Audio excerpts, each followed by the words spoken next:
Moloch, more like Moloch. I watched The Flock, a found footage movie found on Tubi, and it didn't start off promising. Started with a camera glitch. I've talked a lot recently about how camera glitching is the most annoying thing in found footage.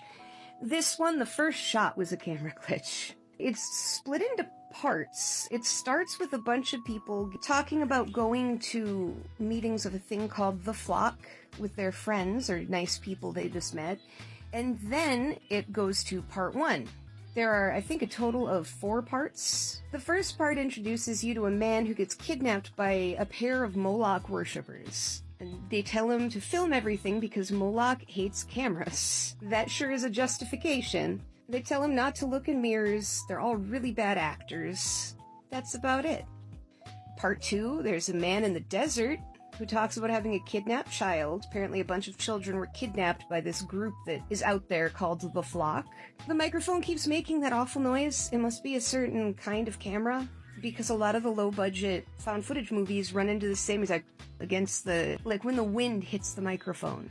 It's really annoying, and it should be something that you hear and you go, maybe I should redo that, but they don't. There's this Christian group, and they're out trying to go find the flock, and specifically its leader, Crow.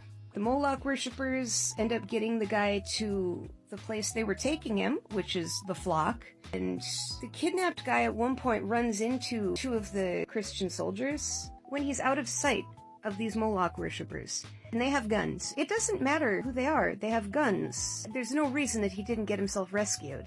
They killed all of his friends. It's all really stupid. And that summarizes the movie. I mean, there's a lot more to the plot, but it's all very convoluted and confusing.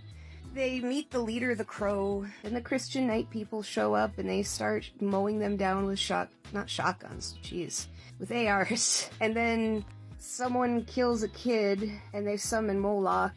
And then there's these bat demons that are just masks, essentially, because the other part of the costume is like a black coat zipped up to the neck. It's bad. It's bad. It's not good. Again, this is another movie where I think there's a movie idea there. Splitting it up into parts made it even more confusing than it needed to be. I don't know what the choice was with that. I'm giving this half a star out of 5. I can't say I'd recommend it, but it's out there. If you're looking for something to put on the TV, I guess.